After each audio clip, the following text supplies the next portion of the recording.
It is a scam when you don't allow everyone to operate on fair terms. We are the Robin Hoods of sports betting. We take something back from the rich bookies and enable our customers to beat them instead. G'day everyone, welcome to episode 142 of the TradeMate Sports Betting Podcast, a betting preview of UFC 267, or I guess people probably like to pronounce it 267, headlined by the light heavyweight title fight between Jan Blachowicz and Glover Teixeira. As you can see, I'm joined by two of the most beautiful people in the betting industry. You've got top right-hand corner, pro sports bettor, Jonas Gjelstad, and then at the bottom of your screen, you've got smart sports trader Ryan Bruno. Fellas, great to see you. Oh, it's nice to be back. You know, I'm coming closer and closer to you now, Alex. Ooh, don't get me too excited, mate. Don't get me too excited. For those who don't know, Jonas is now in. Oh, are we allowed to reveal your location? Yeah. Okay. I'm in Thailand. Yeah, he's left So the UK. just waiting for the borders to open so I can come and surf with you. We can hunt kangaroos together and start a little koala farm. You know, just mate. That'd just imagine us. We could have a little sanctuary where we rescue animals and everything, and it'd be so beautiful. I mean, if we could get Ryan in the mix, we can hunt crocodiles too. But Yeah, without Ryan, we're staying to the nicer animals. Ryan, to try a bit of jiu-jitsu on them, eh? Yeah, I don't know. I'd have to watch a few Steve Owen videos, I think that's your man, isn't it, really, for crocodile wrestling techniques. You've got to go with Steve Owen. Rest in peace. Crocodile Dundee. R.I.P. All right, we're talking enough shit. People, that we are live, so this is great. So people can ask questions throughout, which is tremendous. And even if it's not UFC related, fire anything through. And quiz question too. I thought, what was Glover Teixeira's first ever fight in the UFC? Who did he face? And if you can give me the result, that's extra bonus points too. All right, let's kick things off with a few of the prelims. We'll go to you first, Ryan. Lerone Murphy versus Makwan Amirkhani. Yeah, so I've taken Makwan Amirkhani in this fight. Got him at odds of 3.75. I'm not too sure what's available now, but when I saw these odds, have you got them up? Sorry. Yeah. So when I saw the odds, I just thought immediately, really, it looks a bit too wide. I mean, Murphy's only had, I think he's had 3 fights in the UFC, and he has looked pretty good in all fights. He's a slick striker. He's got decent footwork. He gets up pretty well. Like when he's taken down, he scrambles quite well. And he does look really good, but Amirkhani is he's kind of a tricky guy to fight. You know, he's a UFC veteran. He's fought the likes of Barbosa and Shane Burgos. He's fought some really high-level guys. He's a really strong wrestler, so if he's able to take Murphy down, you know, he might be able to steal rounds that way. He possesses just some natural pop in his hands as well. He's got like jumping knees. He's quite explosive. His cardio has been an issue in the past, but he said in his last few fights that he's really worked on his strength and conditioning. So hopefully we'll see that in this fight. So I just think it should be a little bit closer, really. I don't think it should be 3.75. I'd have him closer to like 3.2, 3.3 range. So yeah, if you can get above that, I'll just happily take it. What kind of price can you get for a sub for Amirkhani? Well, you ask and you shall receive, my friend. You can get 10 at William Hill. You can get 9.5 at Paddy Power. Betfair. So yeah, I think if you do a bit of fishing, you should get 9 or 10, mate. Yeah, I mean, I think that sounds appealing too. Like you said, he must be one of the best or tricky fighters on the ground in his division. And I don't recall too much of Leon Murphy, but 10 on a solid guy, it's worth a little punt. Yeah, I'm sure. Yeah, I agree. I think it's a good bet. Yeah. Lerone Murphy, so he hasn't lost. Oh, that draw. I thought I watched that fight back during the week with Tukhugov. I'm not there. Off the top, there's some fucking crazy names on this card. Like, I'm going to say a lot of names wrong, but yeah, Tukhugov or whatever his name is. I thought he won that fight. I thought he won the first 2 rounds, but I mean, I can understand. I don't know how people scored it a draw. I don't really see how that's possible, but I think someone scored it 28-28. I might be, I could. Wasn't there 10-8? Didn't Tukhugov hurt him early on? Yeah, they gave one of the rounds a 10-8. Like how on it? From memory, like I don't understand how they could score one of the rounds at 10-8. But yeah, weird. That's scoring for you anyway. But yeah, I got this up though for you. He has the greatest tapology photo. Have you guys seen it? Yeah, I've seen it. Yeah, it's good. So for those who have never been on Tapology before, normally when you go to their Tapology page, it's like, you know, them standing on scale or them fighting or something like that. But no, Makwan Amirkhani, he's Mr. Finland. Mr. Finland. I missed that. Was he like? Is that you, Jonas? In your poker days, is that what you were doing? Like just, hanging out, surrounded by women. I let like Dan, as I call him, take care of those kind of things. Did he like do some kind of like the equivalent of Miss Universe or something, and he was Mr. Finland? Jonas, you know when you watch those shows? I watched The Bachelor from Finland, and he hasn't been a part of that show. Yeah, okay. There you go. Recommend that one for people too, mate? I was joking. Oh. All right. We'll go with Amanda Ribas and Virna Jandiroba. Maybe we can go to you, Jonas, because I know you like this too, Ryan. But since this is something you like too, Jonas, mate, we can go to you. I mean, my reasoning here is very shallow, and I usually go for the shallow reasonings when it comes to UFC bets. So Jandiroba, she was fighting that Murat or something, the big the Japanese guy. Murata, yeah. Japanese one, Murata. Yeah. And I mean, Murata was just fighting so poorly in that fight, and she got a KO, if I recall correctly. She broke her arm. It was fucking that's brutal. what happened. That's what happened. I remember it. But to me, it's like when somebody just comes off a big win, and Ribas, I think, is a very good fighter, and I've always been impressed with her, even though she hasn't had that tough of opponents. I don't think Jandiroba's had that tough either. And coming off of a loss versus coming off of a win, I feel like usually the betting odds tend to favor the ones coming off a bad fight or something like that. I mean, there are some fighters that just never really improve that much. But Ribas seems to be very impressive and also have like a good mindset when it comes to fighting IQ. So yeah, that's why I would say I fancy her for those prices. Yeah, I think she's ranked 10th or something, but I think she's way better than that. Like, she completely dominated Dern a couple of years ago, and I think Dern's ranked like 6th or something like that. But yeah, I think Ribas is legit. Like, I think she's got all the tools to be top 5 in the UFC for the strawweights. She's so well rounded. I actually thought her to win by KO looked a bit big because Jandiroba was actually rocked by Mackenzie Dern a few times. Ribas is a lot better on the feet than Dern. Yeah, she might not have the power, but I could just see Ribas piecing her up, and by the time it gets to the 2nd or 3rd round, Jandiroba's just had enough and quits and maybe knocks her out. But I don't know what you guys think. Ryan, thoughts on this one, mate? Yeah, so I like Ribas as well. Took her earlier in the week at 1.73, so it's coming a bit, but she's just a much better athlete. Like, she's one of the best athletes in that division, and especially in the women's division.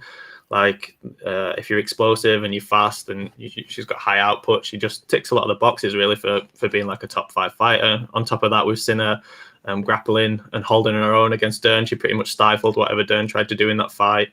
She's got more pop on her punches. I think she's got a good kicking game as well. She's physically very strong. So yeah, I think she's a dark horse in that division. Jandiroba is good as well, but I just think there's a kind of quite a big athletic difference between the two, and I think Ribas should be able to kind of control the fight wherever she goes, unless she might eat something big potentially. But other than that, I'm not too worried. I think she might finish her late, or she takes quite an easy decision, I think. Jandiroba is pretty dangerous on the ground, but I struggle to see how it gets to the ground personally. I would say, like you said, mate, my biggest worry would be she gets caught with something, because she just got flatlined by what's her name? Marina Rodriguez. Yeah. That was that was a funny old stoppage. Good old Herb. I've watched a couple of fights lately back from like a couple of months ago where he's just had a bit of a shocker, but oh well. He's one of the best, Herb. And g'day to Von Anders from Istanbul. How are you, mate? All right. Next one. Let's go to I've got one here. Prelims. Ricardo, Ramos, and Zubaira. Let's just go with Zubaira. Now, I think Zubaira has been on the end. I mentioned this earlier. I think he's been on the end of some unlucky decisions. So Lerone Murphy was a draw, and Dawodu was just a straight, I think it was split decision or unanimous decision. I can't remember. I think both fights, you can make a bloody good argument that he won both of those fights. And I think that might be like affecting his price a little bit here. I'll just get up the odds. So you've got Zubaira, you can get as high as 1.6, 1.62 on Betfred there. I just think Ramos is a bit green. I think he's like 26. He's coming off that decision win over Algio, who I didn't think looked great at all. And I think Zubaira is just a class above. He's so well-rounded.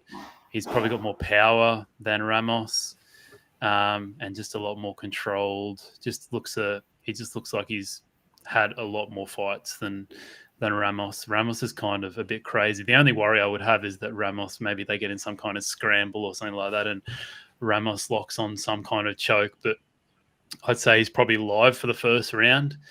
And in that Algio fight, he got pretty tired towards the end.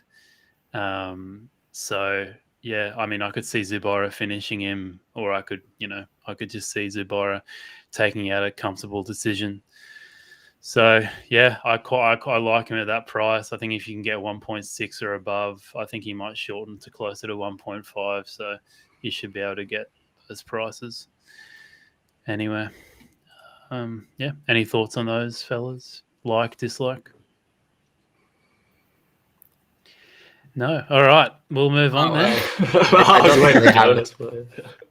don't really have much or any feelings about this ones. All right. I don't mind it. I think, like you say, Ramos is quite a good athlete, but his fight IQ is really stupid. If you watch him fight Lerone Murphy, he was doing this like Ribona style kick, where obviously completely off balance, and he did it once, and I thought, that's kind of weird. Maybe he's just mixing things up, and then he tried to do it like 3 times, and it's like, in terms of fight IQ, like the risk reward for that trip is just so stupid, because one, you're off balance because you're crossing your legs behind you, and you're also turning your chin to the side as well. And he did that 3 times in a fight. So like you could never back a guy like that, just because that, it's just really stupid. There's no other way to really put it. But he is quite talented, and he's quite flashy, so he could land something. But like you say, Tukhugov is just a bit more composed. He doesn't have that stupid fight IQ. He's got power. He's quite explosive. He's got decent takedowns. He does get tired as well, but Ramos does. Fight inside the distance, I don't know what the odds are for it, but that would kind of what would stick out to me, just because both guys, have quite good finishing ability. But I don't mind the Tukhugov side either. Yeah. You're going to get good odds on inside distance. Under 2.5 rounds is like 2.6. I see at pin. You can maybe get some better elsewhere. I don't know what the price is for Tukhugov inside distance, because like what you said, it's 5.5. Yeah, it's big. Well, wait, no, is it 4.5? Sorry, 4.5. Okay. Well, look, I'm not gonna lie. I did put it up on my channel earlier this week. I just didn't want to give everything away for the loyal people that are paying me hundreds of dollars. Mate. Okay, I see. I thought I'd just give the money line, mate. Money line, but that's all right. It doesn't look like any of them are watching. how can I contact you to know about your MMA tipster service, and what are your results, really, Alex? Are you trying to do some promo for me, mate?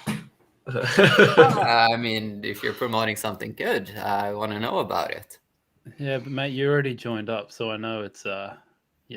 I know you know all about it, mate. Let's mention it at the end. I don't want to. I don't want to do self promotion halfway through the. It was not self promotion. It was me doing it. But yeah. Oh god. Okay. Yes. Let's move on. And then the other one we were going to go through is Magomed Ankalaev versus Volkan Oezdemir, and this is for you, Ryan. I'm interested to hear what you got to say here, mate. Yeah, so Oezdemir is coming off that KO against Prochazka, and Ankalaev is coming off 6 straight wins. So you've got guys, going in different directions almost. But just Oezdemir's fought a really high level of competition. I mean, since he fought for the light heavyweight belt against Cormier, he's fought Anthony Smith, he's fought Prochazka, he's fought Reyes. He's fought Rakic, and he got a decision over Rakic, and Rakic is, I think Rakic is going to be a title contender. His fight against Reyes was a split where a lot of people thought he won that fight, and even against Prochazka, if you go and watch that fight, he rocked him at least twice in that first round, and it was really competitive. And then you got Ankalaev, who's just been running through kind of lower level competition. I mean, probably his best win is maybe Kutalaba or Nikita Krylov in his last fight. So. And he has looked good in every fight. He's very well rounded. He's got good boxing. He's got nice kicks. He moves pretty well for a light heavyweight. But again, it's just, I think the odds are too wide. I think that because Oezdemir is coming off that KO, and his record is a bit up and down. I don't think he's getting the respect here. He's a solid striker himself. He doesn't have too much flashiness, but he's got a really solid jab. He works combination punching well, and he's got really good leg kicks, and his output's really good as well. And in terms of defensive wrestling, he held his own against Latifi, and Latifi is a short, strong wrestler. So, yeah, I just think, again, the odds are too big. I took him last night at, what did I get, 3.6 with Unibet, and I think that's still there, but that price is coming in a little bit as well. So I think by the weekend, this will be shorter. Yeah, let's get the odds up. 1 sec. Yeah, you can get 3.5 just about everywhere, but 3.6 you can get with Unibet. So I agree. I was fucking hell. Sorry, something's going wrong with odds checker today. I was thinking the similar kind of thing. I was going to wait and see what the KO deck line was for that, just because I don't really see a world where he submits Ankalaev. But what I noticed in the Ankalaev Krylov fight was Ankalaev, when he was like the one having to dictate pace, when he was on the front foot, he wasn't that effective. It wasn't until like he was able to get Krylov down that he actually did some decent work there. But if you look back to like the Kutalaba fight, you know what Kutalaba is like. He's just like, the most hittable target ever if you're a decent striker. Like on the back, like counter striking and moving backwards and hitting. I thought he was pretty incredible. But when he had to like dictate the pace a bit, I didn't think he was as effective. And Krylov was landing on him in that first, or I think it was the first round, maybe the second round too. So, I like. I think, I agree. Volkan's probably too big in this one. Jonas, any thoughts, mate? I saw like earlier that Volkan, he opened a lot, or he opened like 3-7 at pin, and it's dropped a lot, or it dropped down to like, was it 3.3 now? 3.35. So I see some money coming in. Of course, early on, Pinnacle it doesn't require that much money to change the lines. But it seems like, as it hasn't come back, at least there's not that many that seems to disagree with it. I also see trends early on when things are dropping, especially the big underdogs, that they seem to keep on dropping. So I wouldn't be surprised if they close under 3. And the reasoning is also the same if you listen to what I said with Ribas, and this is just a bigger one. Like Ankalaev coming off 6 wins, like I said. Oezdemir lost against Prochazka, which, that fight was sick. But Prochazka is also that kind of a wild card who's hit or miss. He's going to go for it. And he fights a very unique style and high variance in terms of He's kind of easily either gas or get knocked out by the way he's fighting, and he managed to hit, and he had a good chin. So, yeah, the price is very tempting, I would say. Jiri has to be like the most entertaining UFC fighter on the roster. Like, seriously, he's got the best hair as well, hasn't he? Yeah, the best hair. I can't wait. He'll be next for it. So I was thinking the other day, like, no matter what, we're going to see Jan versus Jiri next. Like, even if Jan loses, I think Glover's going to retire, and then you'll probably see Jan and Jiri for the, what would you call it, the vacant title. Or if Jan wins, Jiri will get the next title shot. So that'll be lots of fun, especially if he tries to play with the Polish power. That'll be it'll be interesting to see if he can take some of those punches. But yeah, I mean, if he wins the title, Jiri, I feel like he'll just go gangbusters, because he's just so entertaining. You just can't go wrong with his fight. It's like Gaethje. Like, if Gaethje ever won the title, like, I reckon his popularity would just go to another level because he's unbelievably entertaining. But yeah, look forward to watching that one day. Let's move on to the main card. I mean, there are other fights on the main card that we haven't talked about, but we'll talk about the last 3 on the card. So, firstly, we will go through Islam Makhachev versus the man Dan Hooker. Do you want to start us off on this one, Jonas? You've got Islam. I think he's lost 1 fight in the UFC to Martins was his last name, I think. And that was kind of a flashy kind of knockout as one of his first fights in the UFC. And since then, he's won every single fight. Just grapples everyone and ruins them. And then you've got Dan Hooker, who has been a bit up and down lately in the UFC, but he's coming off that win against Haqparast, which was probably about a month ago by the time they step into the cage. So, thoughts, Jonas? I honestly don't see any win possibility for Hooker. Of course, he can knock him out, but I think it's very unlikely. The odds on Makhachev is not too tempting. Over under rounds is not too well. I guess that would be the only bet line I would be considering, like over 2.5 rounds or fight to go the distance. But again, it's not really that tempting at the current prices, in my opinion. Yeah. Ryan? Yeah, so I've just took a shot on Hooker KO at 12. And the reasoning really is just because I think that's basically the only way he wins. So if you look at his money line, it's 5.5. And I see that like his decision line is 12 and 13. So I don't see how his decision line is close to the KO line really, because I think the only way Hooker can win this is going to be landing something big, either like a big knee with Makhachev coming in, or he lands a shot, or I don't know, Makhachev injures himself and Hooker manages to kind of stop him that way.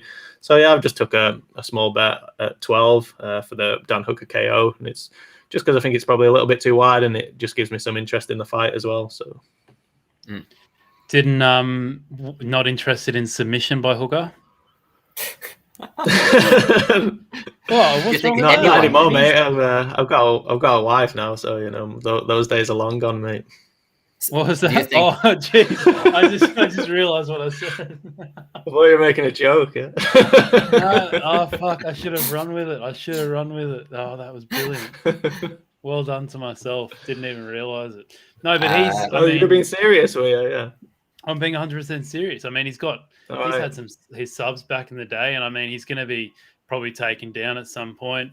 If Makhachev gets the takedown wrong, you never know. He could get locked up in a guillotine.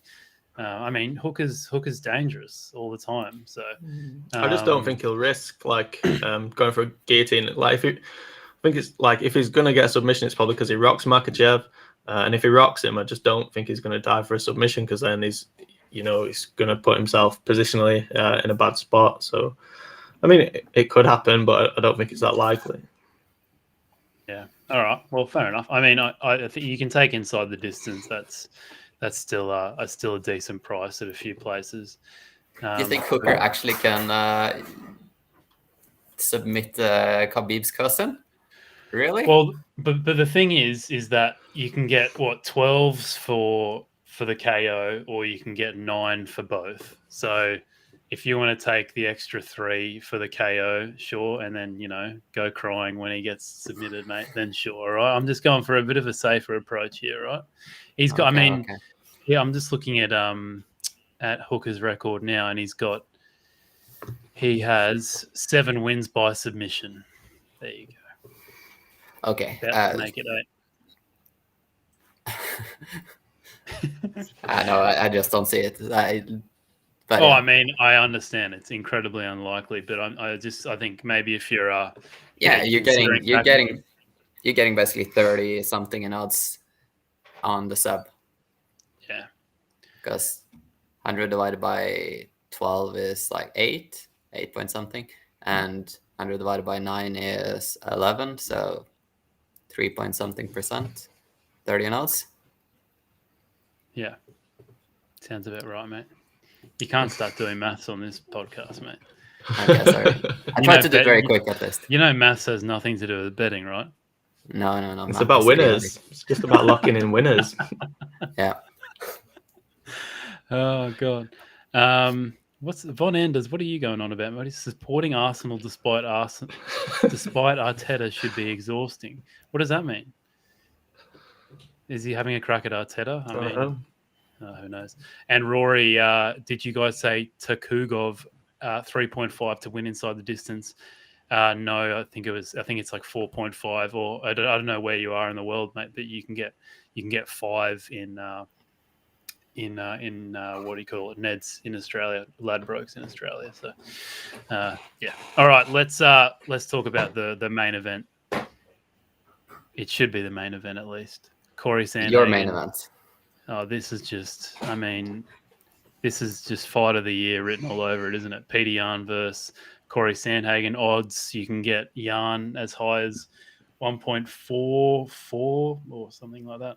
You can get Sandhagen, still get him at like 3s, but I'm pretty sure at like Pinnacle he's moved into 285 or something like that. I guess we've talked about this a little bit already, Ryan, but for me, I think these odds are way too wide, and Sandhagen should be. I would price Sandhagen something like 2.5. I think I think Sandhagen's way too big. Yeah, I agree. Yeah, we took Sandhagen early on, and the money's been coming for him, and it looks like it's going to carry on coming for him. Sandhagen's just a really tricky fighter to deal with. He's got that range, he's got that output. He's got a very varied kicking game. He scrambles really well. He threatens from submissions. Just kind of across the board, he's just a really dangerous fighter. While Jan's a bit more composed, he's going to come forward. He's going to try and pick his spots and take his time. But if he takes too much time and he can't find, he can't solve the puzzle, then I think, Sandhagen's going to pick up rounds. So, I think it's a really close fight. You probably give Yan like a slight advantage. Maybe he's the stronger grappler. He's probably got some more one-punch power, but Sandhagen's probably fought the better competition throughout his career as well. Well, especially in his UFC career. And you could see in the last fight that Sterling was having, some success fighting from range. And another thing, like Dan Hardy pointed out, I watched a breakdown, is just the way that Petr Yan kind of covers himself. He uses almost like a boxing guard, where he's not really completely like covering his head. He's almost just like using his hands almost just to guard, and he keeps his head quite low as well. And with Sandhagen's like jumping knee strikes, which you can kind of hit from anywhere, he's super explosive with them. It seems like that's going to be there unless Jan's kind of attempting to do something different in this fight. So yeah, I completely agree with you. I think there's still some value in these odds now. Yeah, I mean, there was a couple of things that I liked. I mean, firstly, I think this is like a really good lesson in narratives, because the narrative coming out of the Yan fight versus Sterling is that Yan essentially just dominated him. Sterling took almost like took a dive to get the disqualification and won the belt that way. But the way it was going, Yan basically dominated him, which he did in the fourth round, 100%. Like Yan was probably going to go on and win that fight.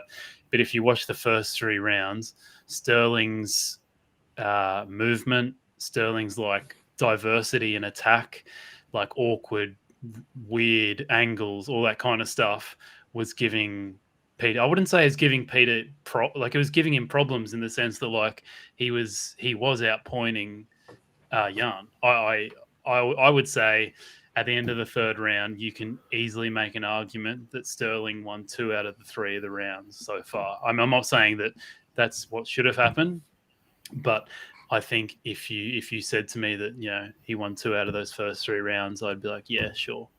I can't argue against that much. And then you throw in together with that Sandhagen has those, he knocked out. It was Edgar that he knocked out with the flying knee, wasn't it? Is that right? Yeah.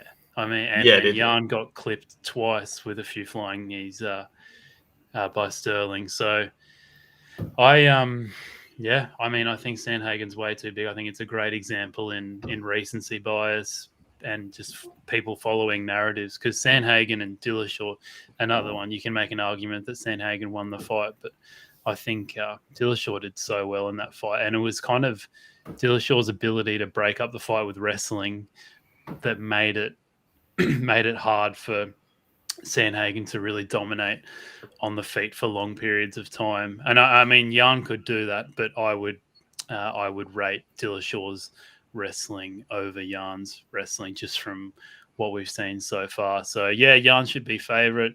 He could control here and there with wrestling, probably got more power, but I don't think Jan's ever seen anything like Sandhagen before. I think the best striker that Jan's ever faced is probably Aldo. Even if you just look back at his UFC record, like Jan's never really faced like a really good striker. Aldo is probably the best, and we're talking about an aging Aldo. And I know Aldo's looking great now, but Aldo's striking is not very diverse, or it's not really. I wouldn't say it's on the same level as Sandhagen nowadays. So I'm very excited about this fight, and it should be a cracker. Jonas, what do you think, mate? I think you're both wrong. I'm joking. No, like what you say makes a lot of sense, and the fact that the odds is. Do you remember what the odds was with Jan versus Sterling? They were a lot closer than this.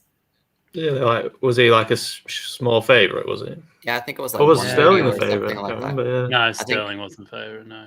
Was it I think not? it was like 180 or something like that, and then Jan dropped a lot just before. I'll have a look. But on Tapology, they have all the odds. I'll have a look. What are they? But I think they've overdone it a bit here. It's easy to think or go into that level one thinking. Sterling beat Sandhagen. Jan lost that beat Sterling, and I mean I thought he looked a lot better than Sterling in that fight. But you made some great points. But at these prices, I think the 3 in odds is the bet. I think it's likely to go down. So that would be my bet on this one. Yeah, I just got it. So yeah, it was near even. So Sterling was a plus 105, so 205.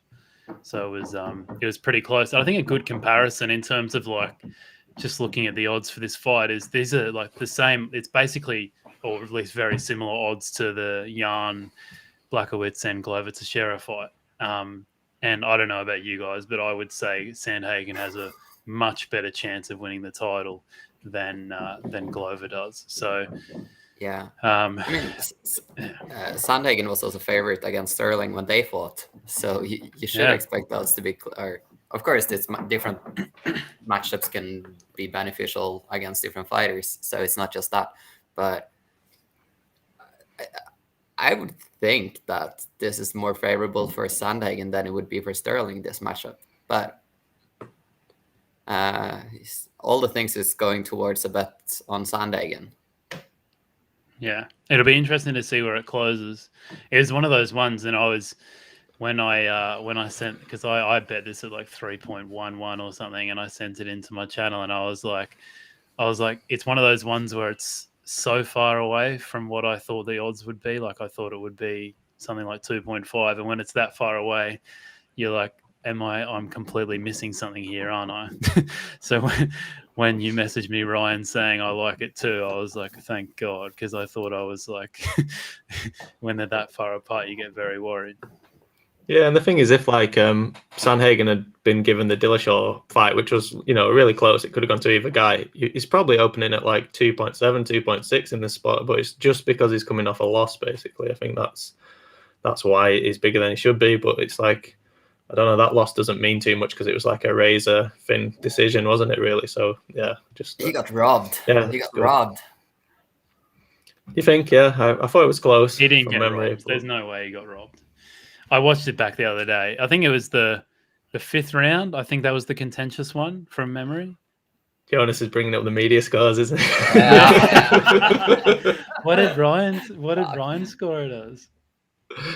Okay, I can't remember. I mean, I had Dillashaw decision, so I remember betting it and then just like hoping he got it.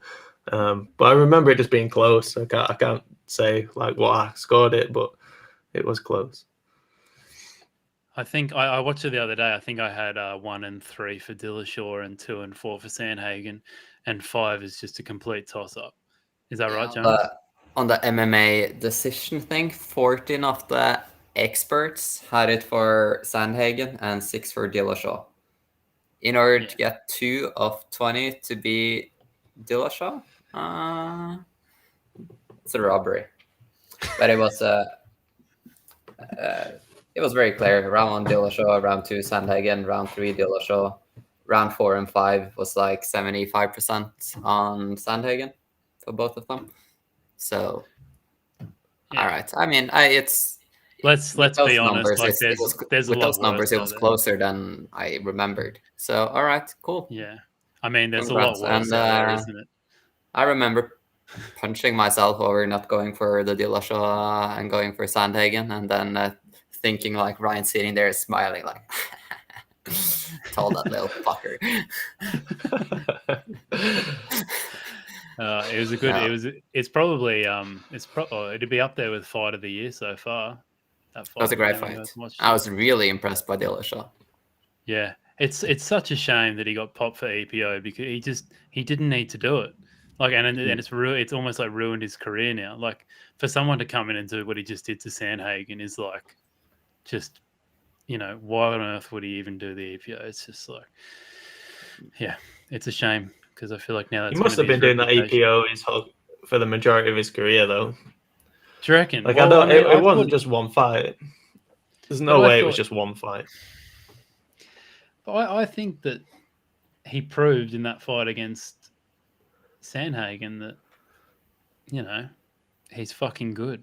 So like, yeah, he is, but he was definitely using it before. Like watch him against Barao, like that first Barao fight where he just beat the shit out of him for like 4 rounds. His output was insane in that fight, and it's just like, and then he gets popped for EPO like a few years later, and he says that was the only fight he did it. Come on, that's bullshit, isn't it? There's no way he did it for one fight.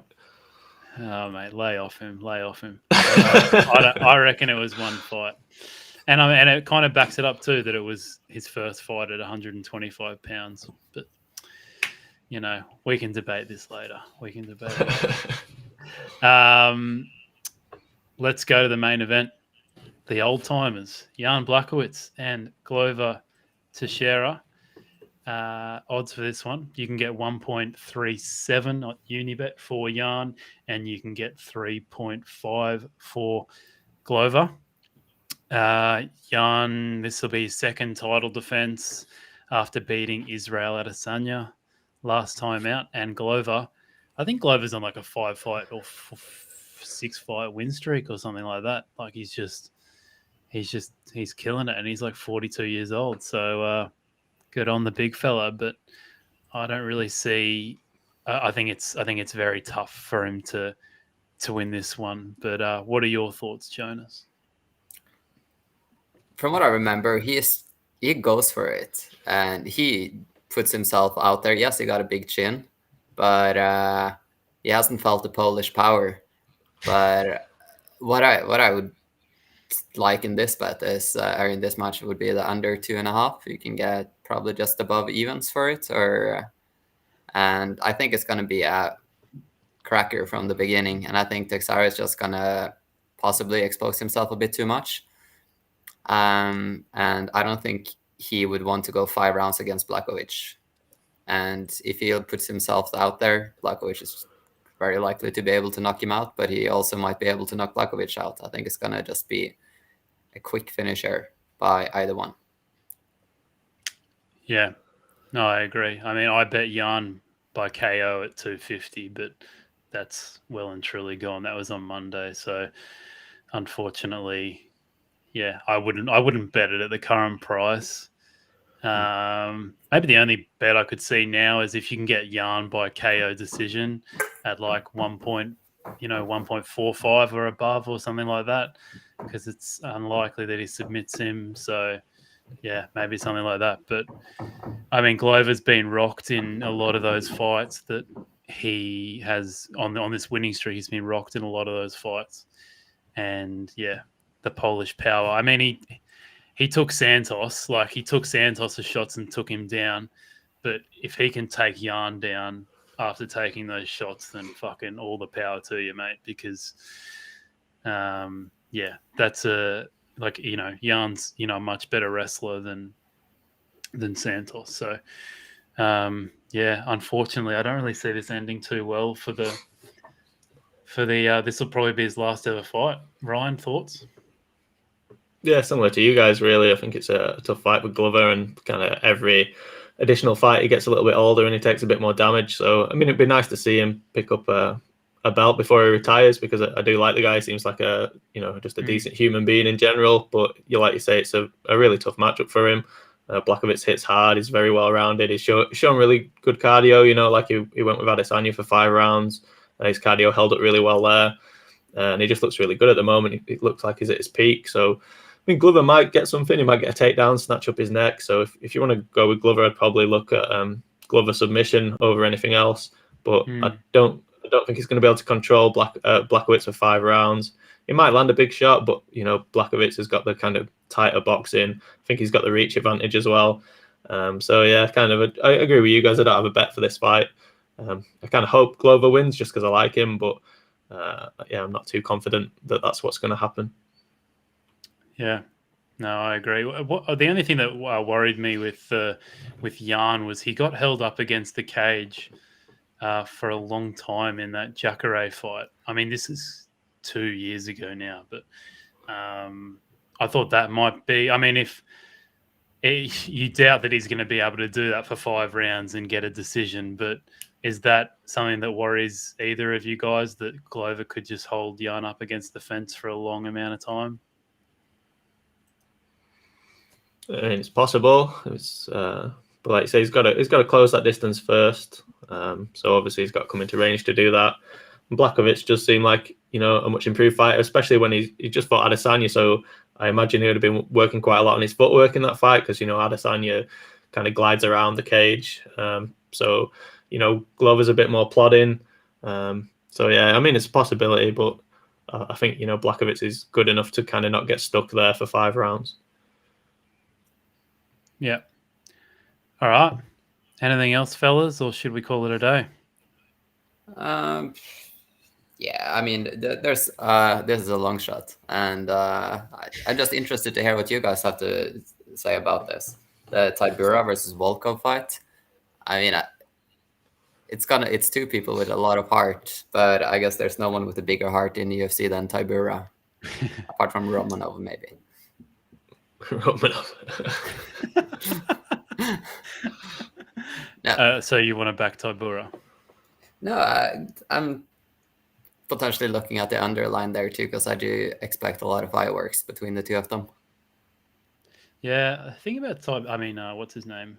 Volkov. He's pretty well measured, but the thing with Tybura is like he's a very slow starter. In like all of his fights, he normally gets rocked or slightly rocked in the first round against what's his name that happened, Greg Hardy. So that says a lot, and also Walt Harris too. So I mean, I originally thought Tybura's odds were a little bit too high, but watching tape on both of them, I was like, geez, I just get the feeling Volkov's gonna piece him apart. he's another level of striker. I mean, he went toe to toe with Cyril Gane for 5 rounds. Like, I know he didn't win, and it was a pretty comfortable decision, but like, he's probably been Gane's hardest fight so far, and it wouldn't say like Gane like completely dominated him, so that says a lot. Yeah. All right. See you later, Ryan. Yeah, no, you're right, mate. How about we go best bet of the weekend, mate?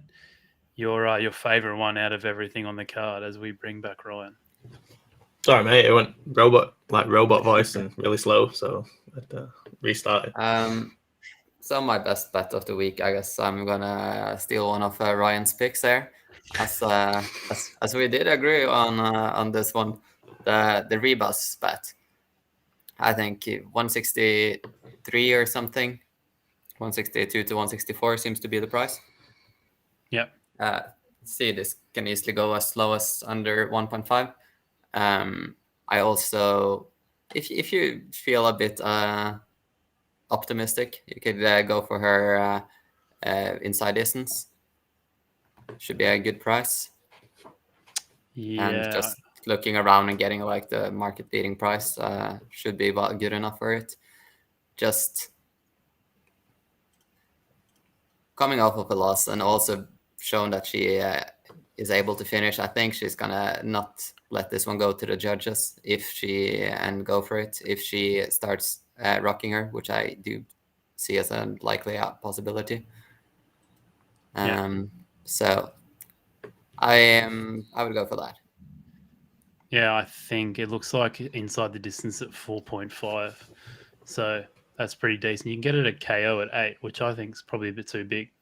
But yeah, no, I like it, mate. And Ryan, mate, what about you?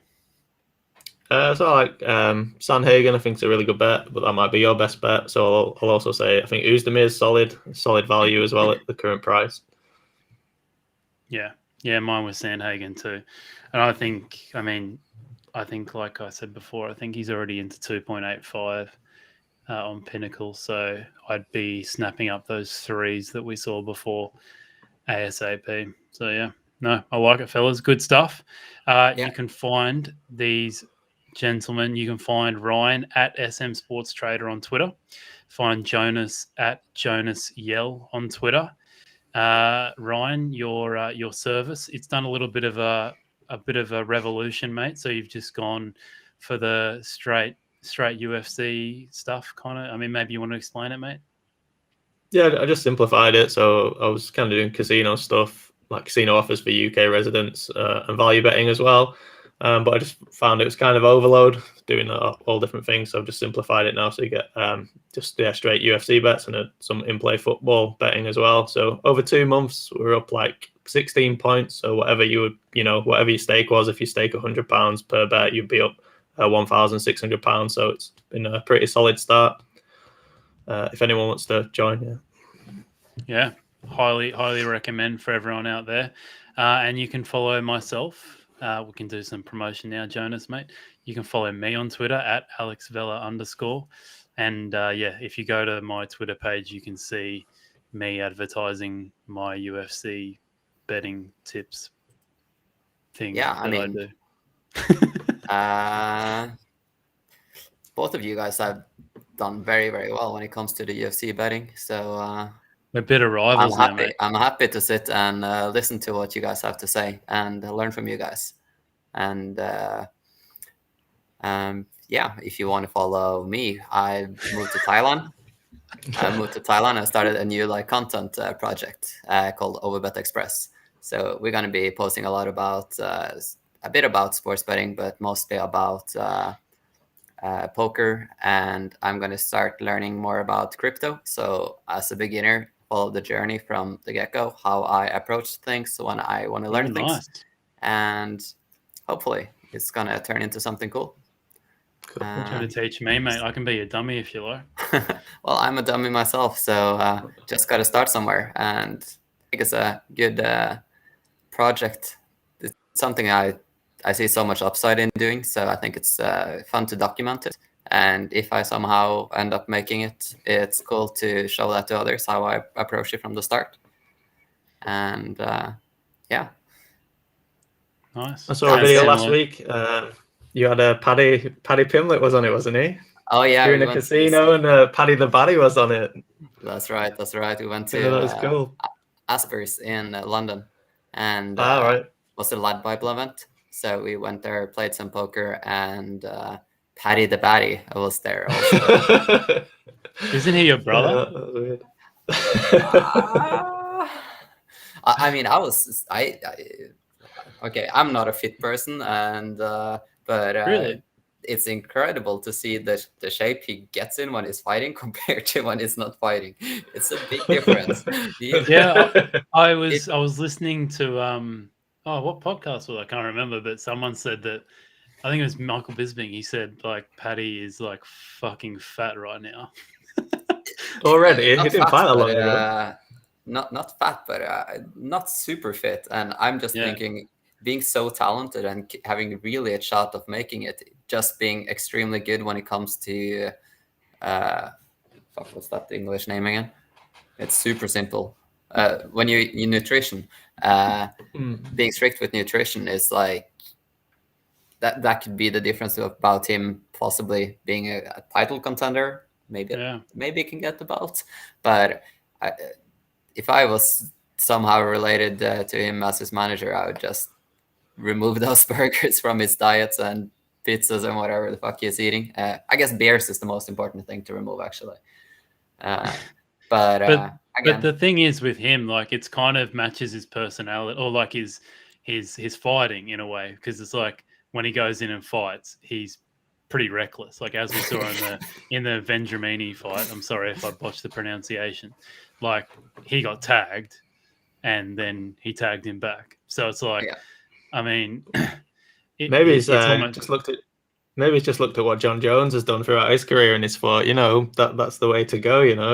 Alex's favorite fighter has seen him, and cocaine, women, smashing cars up, slap your wife around. He knows, if you want to be a top fighter, you've got to look at John Jones, and I think that's what he's doing. So much I will admit, the latest Jones incident has got me off the bandwagon well and truly. I wanted to get a nice little UFC poster behind me, and I was doing a bit of research into what to get. And John Jones is my favorite athlete of all time in any sport, but after the latest incident, it's like I just can't do it anymore. Sorry, John. It's too much, mate. Scumbag. I hope Ngannou brutally knocks him out. Oof. Yeah.